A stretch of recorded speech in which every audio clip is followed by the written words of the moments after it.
My mother called me jealous of my sister's Salon.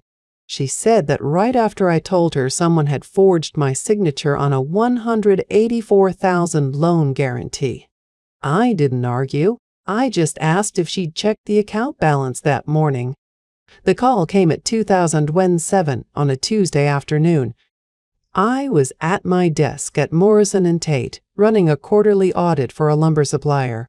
My phone buzzed. Mom's name lit up the screen. I almost let it go to voicemail. I wish I had. "Vivian," she said, and her voice had that tight, controlled sweetness she uses when she's about to deliver bad news wrapped in a guilt trip. "I hope you're free Saturday. Sabrina's grand opening is at the Pearl Room at 6. She wants you there." I hadn't been invited. I hadn't even known there was a grand opening. "I didn't realize it was happening," I said. "Well, you haven't exactly been supportive." The sweetness curdled. "Sabrina has worked so hard on this salon. She's put everything into it, and you're not interested. You never ask about it." I set down my pen. I didn't know there was anything to ask about. The last I heard, she was still looking for investors. "She found them." Mom's voice brightened. "The loan came through. Pacific Northwest Credit Union approved it. $184,000. Can you believe it? $184,000. I couldn't breathe for a second. That amount. That bank. I bank at Pacific Northwest Credit Union. My name is on a joint account with Mom there. The one with Grandma's $12,000. "Why are you telling me this?" I asked. "Because I want you to be happy for your sister. That's all I've ever wanted, but you always make everything about yourself. You're jealous, Vivian. You've always been jealous of Sabrina." I opened my laptop. I typed in my credit report login. It took 47 seconds to load. The loan was there. Opened 7 weeks ago. Pacific Northwest Credit Union. Sabrina Parker, borrower. Vivian Parker, guarantor. $184,000.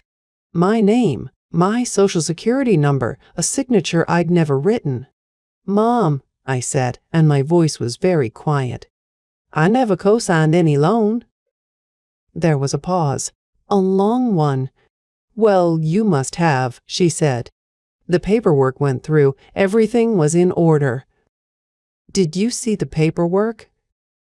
"Your father handled it. He said you signed."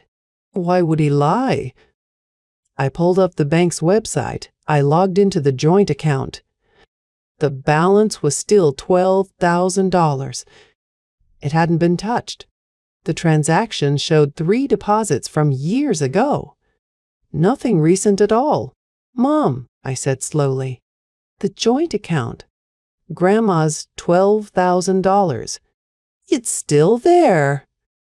"Of course it is. Why wouldn't it be?" "Because you just told me." Sabrina needed supplies. Equipment, rent deposits. I thought she might have taken it. "Don't be dramatic." Her voice tightened. "Sabrina wouldn't do that without asking. But now that you mention it, that money is just sitting there. She could use it. The salon opening is expensive. You could let her borrow some, just until she's on her feet." I stared at the screen. $12,000. Untouched. But on my credit report, $184,000 in debt with my name forged underneath it. We're family, Vivian. Family helps each other. You're sitting on that money for years. It's just sitting there. Sabrina needs it. I stood up. I walked to the window of my office and looked down at the street. Cars moving, people walking, a normal Tuesday afternoon. "Here's what's going to happen," I said. "I'm freezing that account right now. I'm putting a fraud alert on my credit. And I will find out exactly who forged my name on that loan document." The pause was shorter this time. "You wouldn't?" she said. "You're not that cruel." "Did you forge my signature, Mom?" "Of course not." "Did Dad?" "Don't be ridiculous." "Well, then who?" Silence. "If you freeze that account," she said slowly, "you'll ruin everything."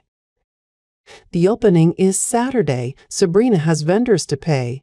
She has a speech to give. She's counting on this."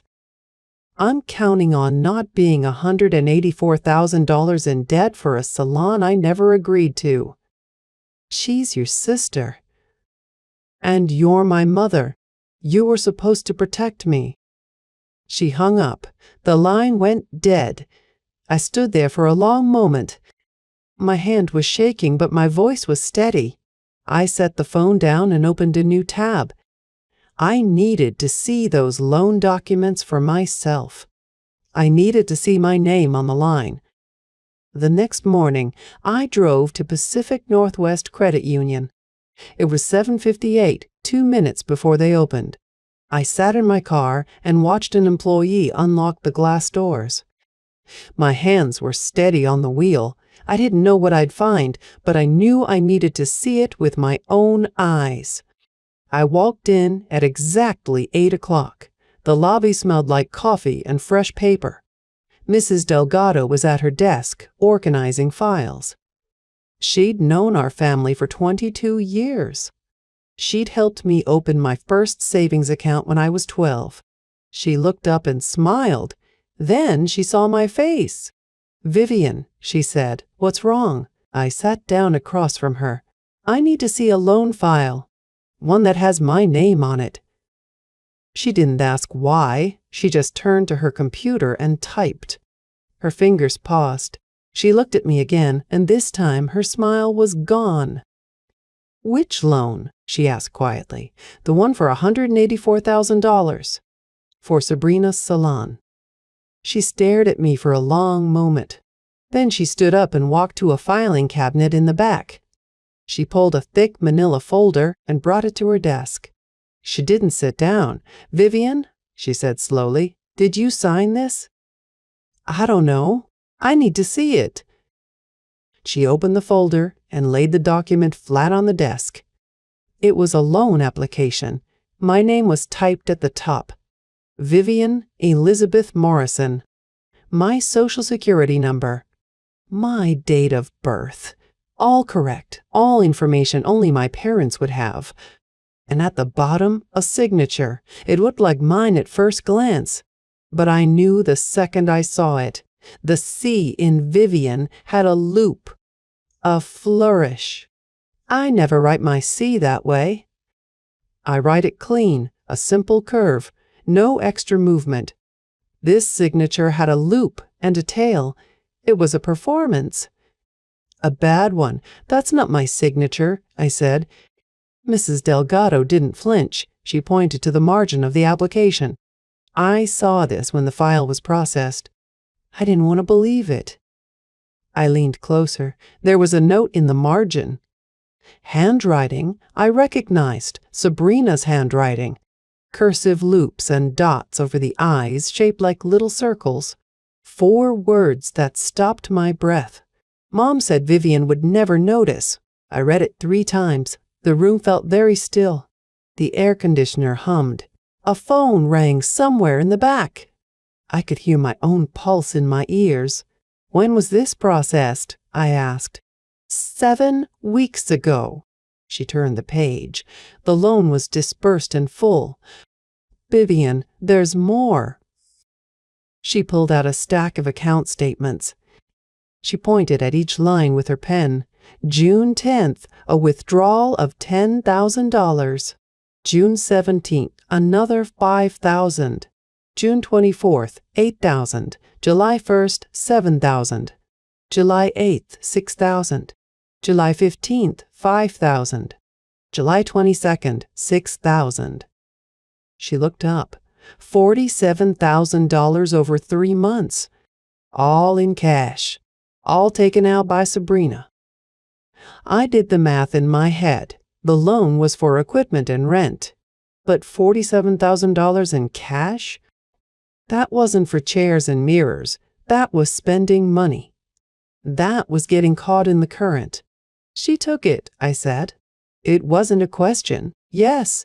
Mrs. Delgado set the pen down. The bank's policy allows cash withdrawals from a sole proprietor account. Sabrina is listed as the primary borrower. You're listed as the guarantor. Except I didn't guarantee anything. Except you didn't. She opened a drawer and pulled out a form. This is a fraud affidavit. You fill this out, notarize it, and submit it to our fraud department. It initiates an investigation. If the signature is confirmed as forged, the loan is voided. Sabrina becomes liable for the full amount. I took the form. It was 3 pages, simple questions.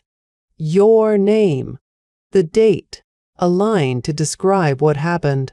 Will you help me? I asked. Delgado, I said. Will you help me? She looked at me. Her eyes were kind but hard. I've known your family for 22 years, Vivian. I've watched your mother dote on Sabrina for 29 years. I've seen your father step aside and let it happen. I didn't say anything because it wasn't my place. She paused. But this is my bank, and I don't allow fraud. She made a copy of the loan application. She made a copy of Sabrina's note. She put them in an envelope and handed it to me. Take these, she said. Keep them somewhere safe. I stood up. The folder was heavier than it should have been. I walked to the door, then stopped. The grand opening is Saturday. She nodded. I know. Will you be there? She didn't answer right away. She looked at the stack of statements on her desk. She looked at the forgery still lying flat in the open folder. I don't think so, she said, but someone from the bank will be. I walked out into the morning sun. The parking lot was quiet. I got in my car and sat there with the engine off. I opened the envelope and looked at Sabrina's note again. Mom said Vivian would never notice. I started the car. I had a decision to make. Confront her now or let the evidence speak for itself. The next morning, I drove to the salon. The salon doors were unlocked. I walked in and found Sabrina standing on a ladder, hanging a crystal chandelier. The place reeked of fresh paint and expensive perfume. She looked down at me, then at the folder in my hand, and smiled. You're early, she said. The opening isn't until Saturday. But I guess you'd know that since you stole Grandma's money. I set the folder on her reception desk. I opened it. I laid the photocopy flat so she could see her own handwriting in the margin. She didn't look. She kept adjusting the chandelier. What's that? Your note, I said. Mom said Vivian would never notice. She paused. She climbed down the ladder slowly, like she had all the time in the world.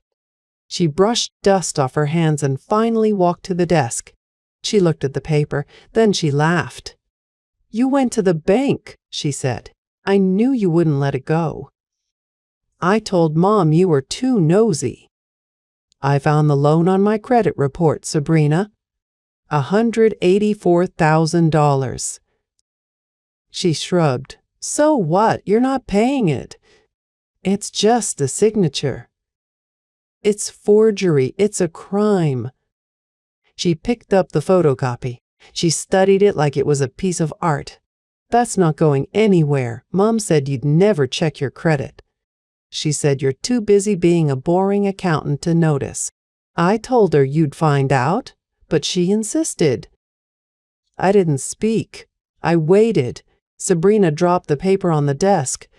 You're just jealous because Mom and Dad believe in me. They always have. You're the one who moved out at 19 and never called. I stayed. I helped them. I deserve this. That loan has my name on it, my Social Security number. Spare me the lecture, sis. You don't need the money. You have your little condo and your boring job and your IRA. I need this. This is my dream. I reached into my folder and pulled out another document, the statement listing the cash withdrawals. I placed it next to her note. $47,000, I said. Over 3 months. In cash. What did you spend it on? She looked at the statement. For a second, her face went still. Then she recovered. Equipment. Renovations. The chandelier. It's a business expense. Show me the receipts. I don't have to show you anything. You're not my accountant. I waited 3 long seconds. She stared at me. Her jaw tightened. Mom and Dad helped you, I said quietly. Tell me how. They signed nothing. They didn't do anything wrong. Then how did they get my Social Security number? She smiled. It was not a nice smile. Mom keeps all your old tax returns in her file cabinet. Birth certificate, passport application, everything. She just pulled it out and copied it onto the form. And the signature? She crossed her arms. She looked at the floor. Then she looked at me, and her eyes were hard. Mom practiced it on a sticky note. She did it in the kitchen while Dad watched and drank his tea. She did it 10 times until she got the C right. But the loop was too big. She couldn't fix the loop. I felt my chest go tight. I kept my face still. Mom said you'd never check, Sabrina said again, like it was a punchline. She said you trust too easily. She said you'd take their word for it. I folded the documents. I put them back in my envelope. I picked up my keys. Where are you going? She said. To file a fraud report with the bank. Her eyes went wide. You can't. They'll cancel the loan. I have a grand opening in 2 days. I have 60 guests coming. I have a reporter from the community paper. No. You'll ruin everything. No, Sabrina, you ruined everything. I just found the wreckage. I walked toward the door. She followed me. Vivian, stop. Just unfreeze the account. Give me the $12,000. I'll pay you back. I swear. I turned around. She looked desperate now. Her hands were shaking. Mom said you'd never check, I said. Mom practiced my signature in the kitchen. You spent $47,000 of borrowed money over 3 months, and you think I'm the one ruining your dream? She said nothing. I'm filing a fraud report with the bank tomorrow, I said. And I froze the joint account. If you want the $12,000, tell the truth. Tell everyone. Write it down. Mom will kill me. Then we're done. I walked out. The sun was high now. I sat in my car and watched the salon through the glass.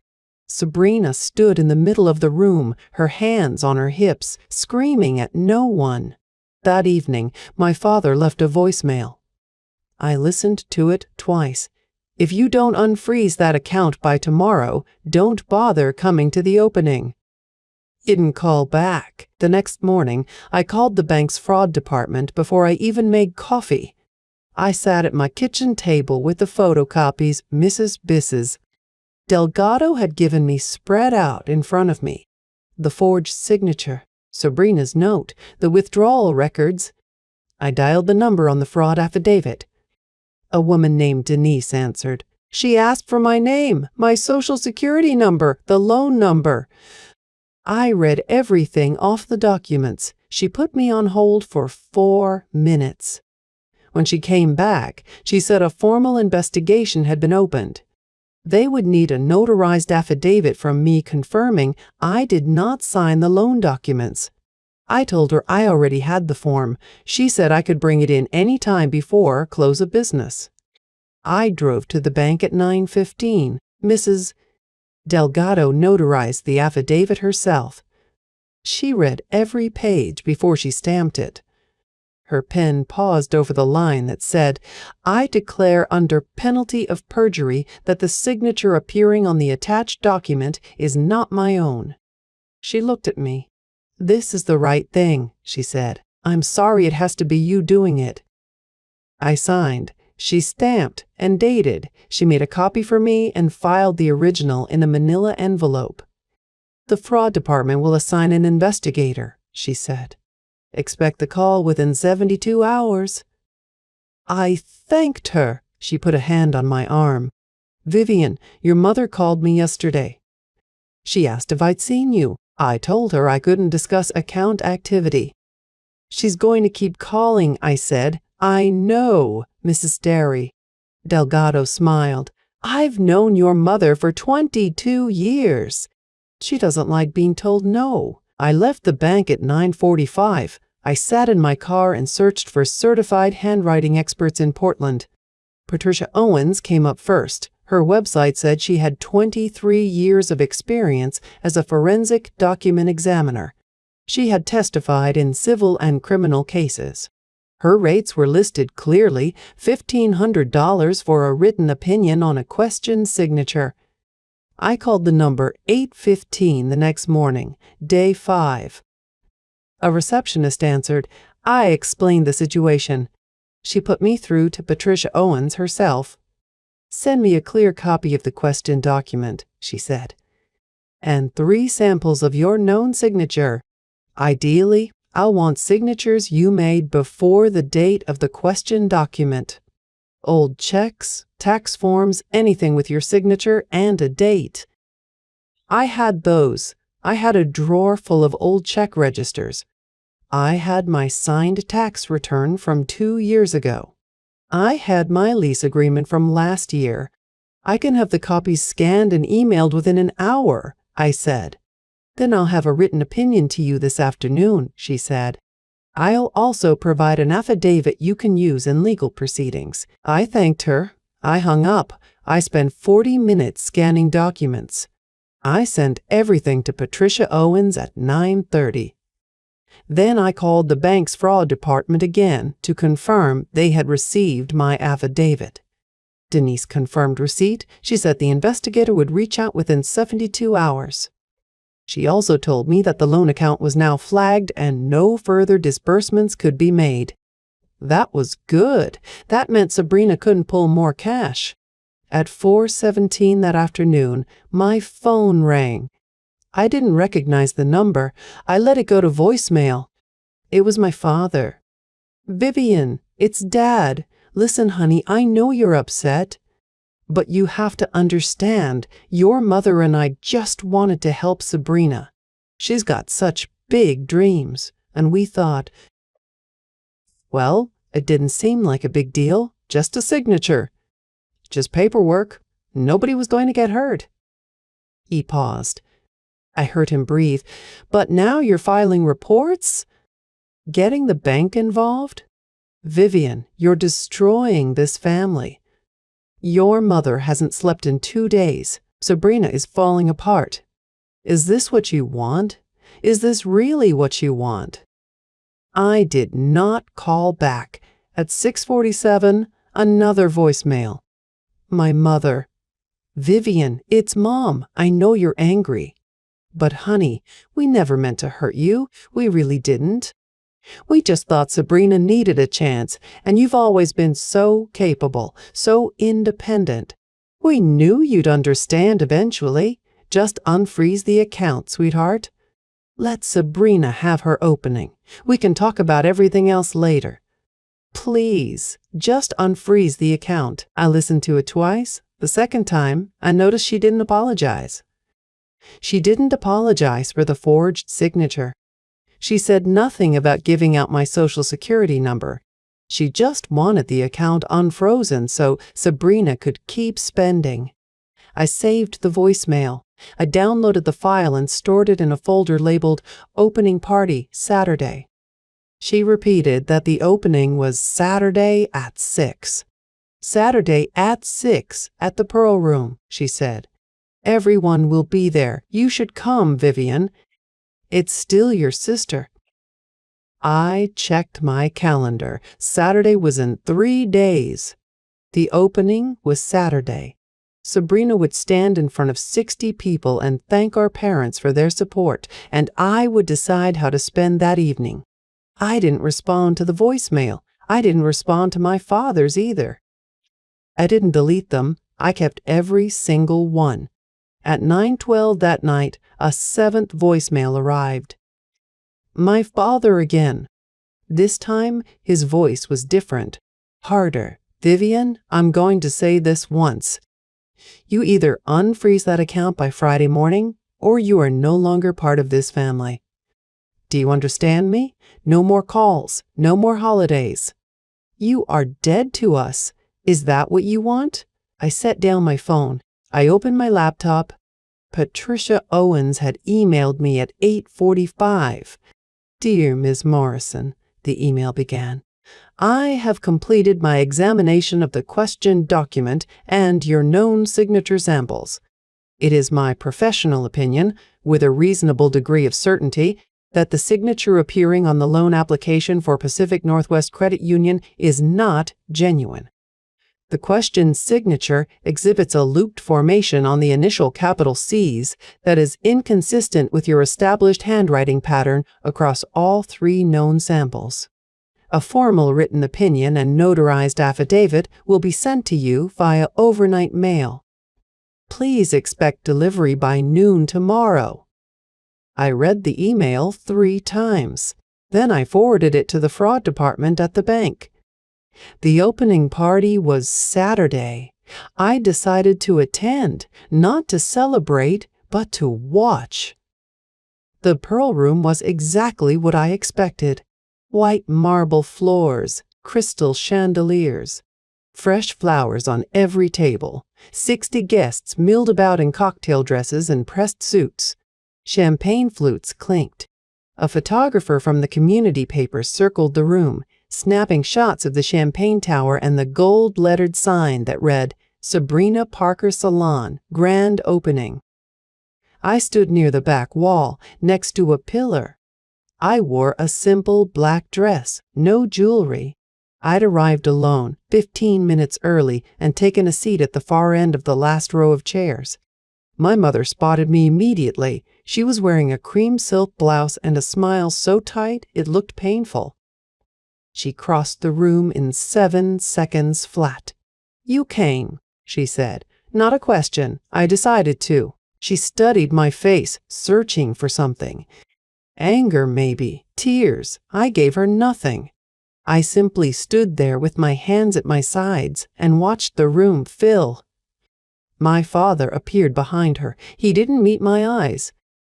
He touched my mother's elbow and murmured something I didn't catch. She turned and walked away. He followed. Sabrina was across the room, holding court near the champagne tower. She wore a white dress that probably cost more than my rent. Her hair was perfect. Her smile was practiced. She laughed at something, a man in a suit said, then touched his arm and moved on to the next guest. She didn't see me, not yet. At exactly 6:15, my mother tapped a spoon against a champagne flute. The room quieted. Sabrina stepped onto a small raised platform near the center of the room where a microphone stood. Thank you all for coming, she said. Her voice was warm, polished. This has been a dream of mine for as long as I can remember. And I couldn't have done it without the 2 most important people in my life. She gestured toward our parents. They stood to her left, beaming. Mom and Dad believed in me when no one else did, Sabrina said. They gave me their faith, their financial support. They never doubted me for a second. A ripple of applause. My father wiped his eye. My mother pressed a hand to her chest. And my sister Vivian is here too, Sabrina said, her voice barely changing pitch. Thank you for coming, Vivian. Guests turned to look at me. I didn't wave. I didn't smile. I just held my champagne glass and waited. The applause faded. Sabrina opened her mouth to continue. The door at the back of the room opened. Mrs. Delgado stepped inside. She was wearing a navy blazer and carrying a leather briefcase. She was alone. The room went still. My mother's face changed. She knew that woman, 22 years of banking, 22 years of birthdays and Christmas cards and loan applications. She knew exactly who Elena Delgado was. Mrs. Delgado walked to the center of the room. She didn't hurry. She didn't hesitate. She stopped in front of the raised platform and set her briefcase on a nearby table. "Good evening," she said. Her voice was calm and carried perfectly in the silent room. "I apologize for interrupting. My name is Elena Delgado. I am the branch manager at Pacific Northwest Credit Union." Sabrina's smile froze on her face.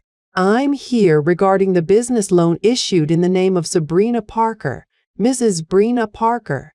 Delgado continued, "The loan is currently under review for suspected forgery." A murmur rippled through the crowd. The photographer lowered his camera. "I don't understand," Sabrina said. Her voice cracked. "We have all the paperwork." "Where?" "The signature on the guarantee was not genuine," Mrs. Delgado said. She opened her briefcase and pulled out a thin folder. "The signature of Vivian Parker on the loan application has been submitted to a forensic document examiner. The examiner's conclusion is clear. The signature is a forgery." My mother took a step forward.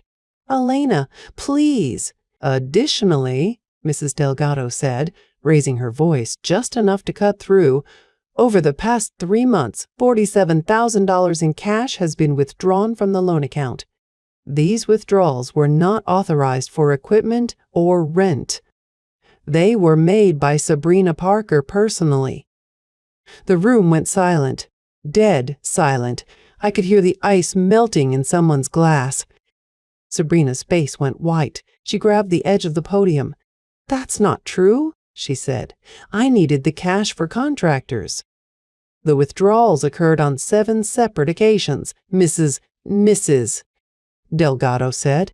"Each was for an amount between $5,000 and $10,000. The bank has records." She turned to me. The room turned with her. "Vivian," she said. She held out the folder.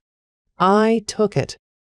"Your signature is not on any of these documents, Mrs. Best. The loan was opened using your name, your social security number, and a signature that does not belong to you.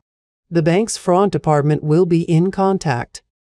My mother's face was white, paper white. She looked at me, then at Sabrina, then back at me.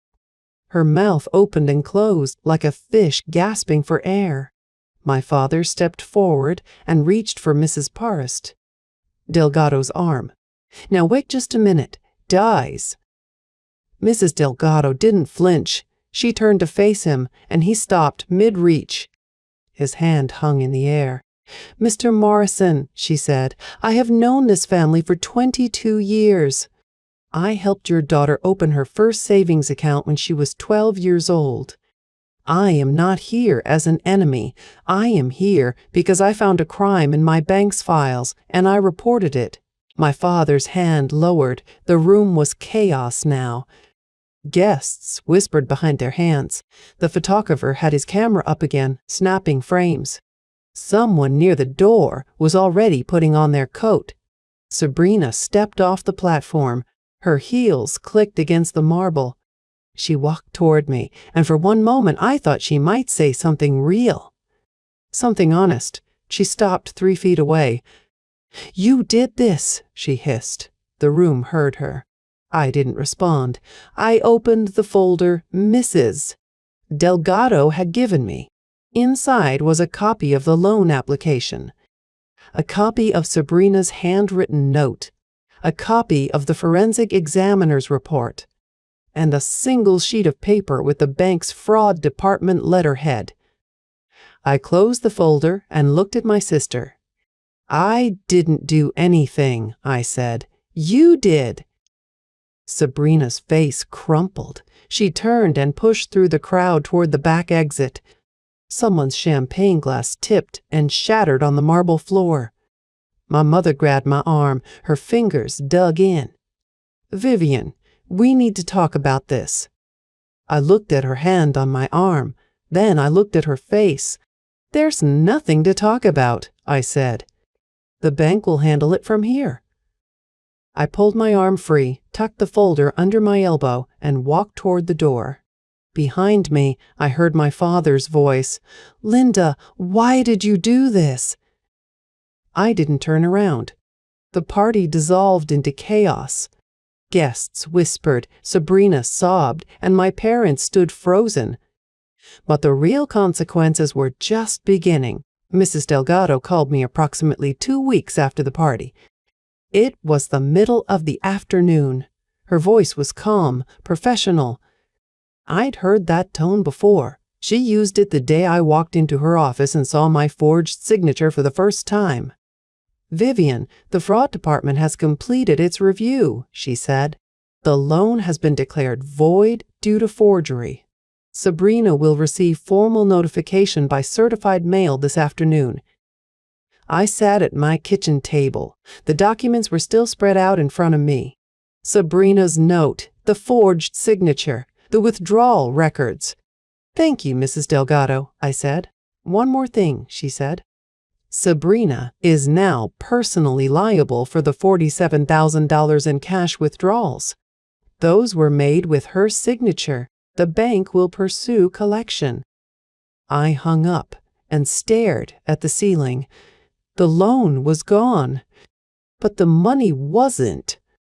The next morning, my sister started selling everything that wasn't bolted down.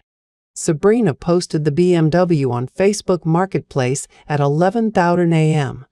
Price, $12,000. By noon, she'd listed her designer handbags, her jewelry, her expensive furniture. A friend who lived in her neighborhood texted me a screenshot.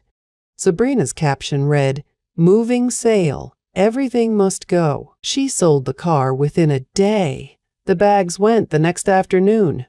I watched from a distance as she liquidated her entire life to cover a debt she never should have taken. But $47,000 is a lot of money. The car got her $12,000. The handbags and jewelry brought in maybe $8,000. Mrs. Delgado called me again a few days later. She told me Sabrina had maxed out 3 credit cards trying to scrape together the rest. The bank had access to some of that information. My parents' situation was worse. The $35,000 renovation loan they'd taken for the salon was in their names alone. No forged signatures, no fraud, just bad judgment. They'd signed the papers willingly, convinced Sabrina's business would be a success.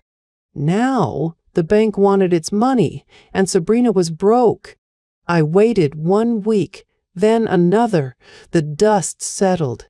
My mother called me at 4:30 p.m. on a Wednesday, about 3 weeks after the party.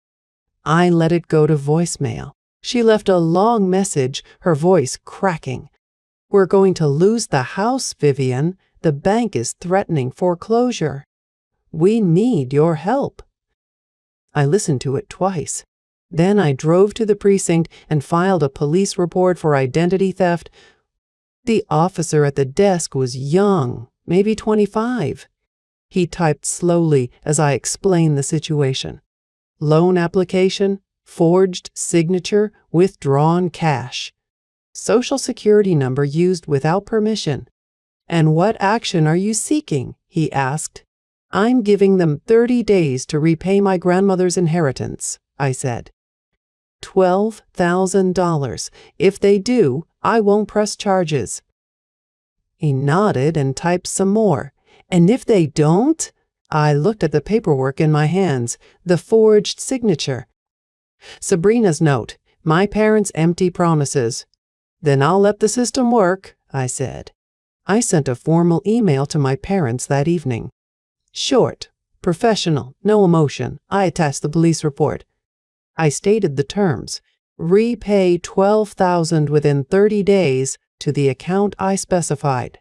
No extensions, no negotiations. In return, I would decline to pursue criminal charges. My father called at 7:58 p.m. I answered. "Vivian, please," he said, "we don't have that kind of money.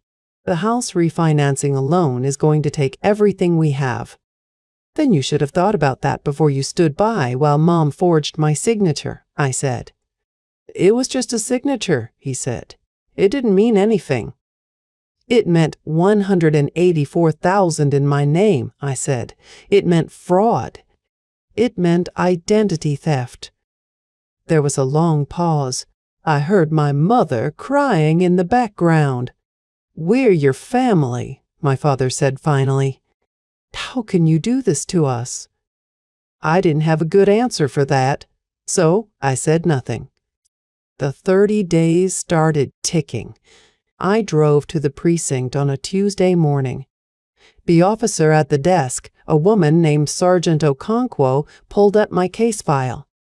I told her I wanted to proceed with charges against Sabrina Parker, Linda Morrison, and David Morrison. She asked if I was sure 3 times. Each time I said yes. The paperwork took 45 minutes. Signatures, dates, witness initials.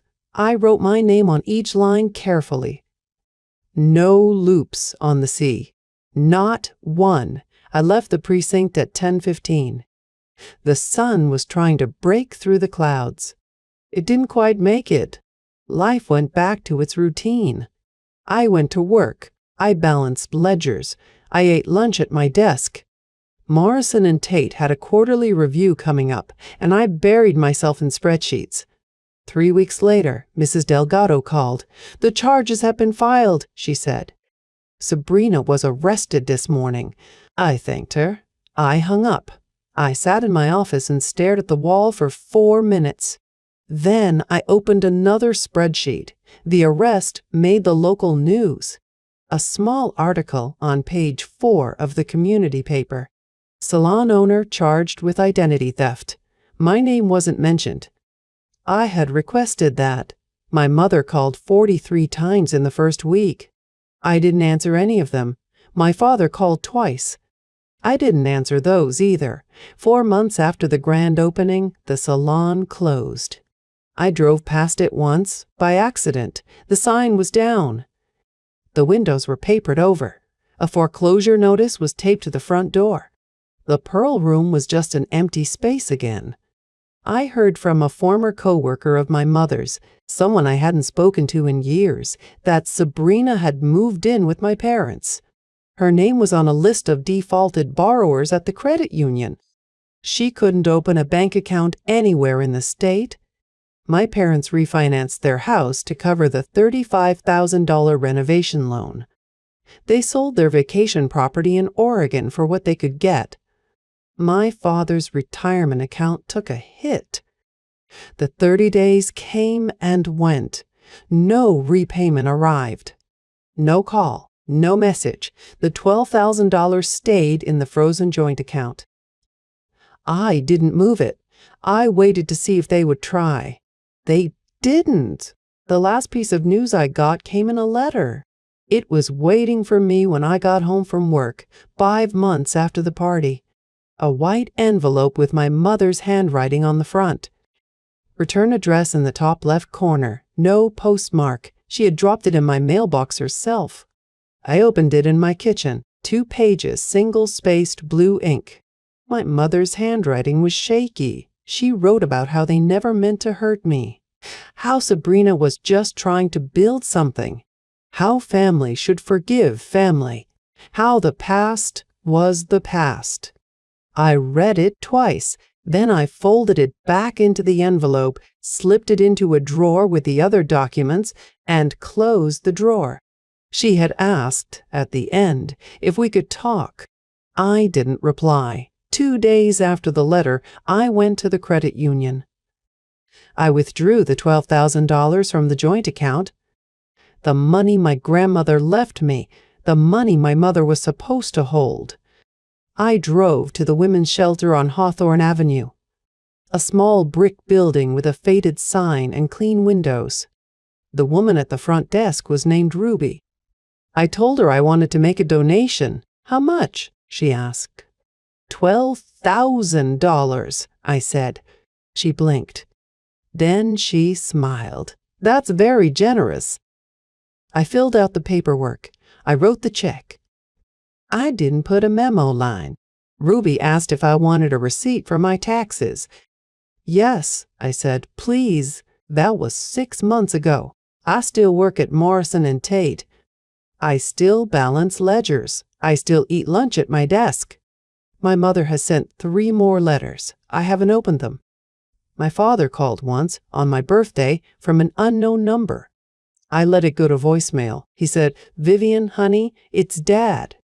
"We miss you." There was a long pause. Then he hung up.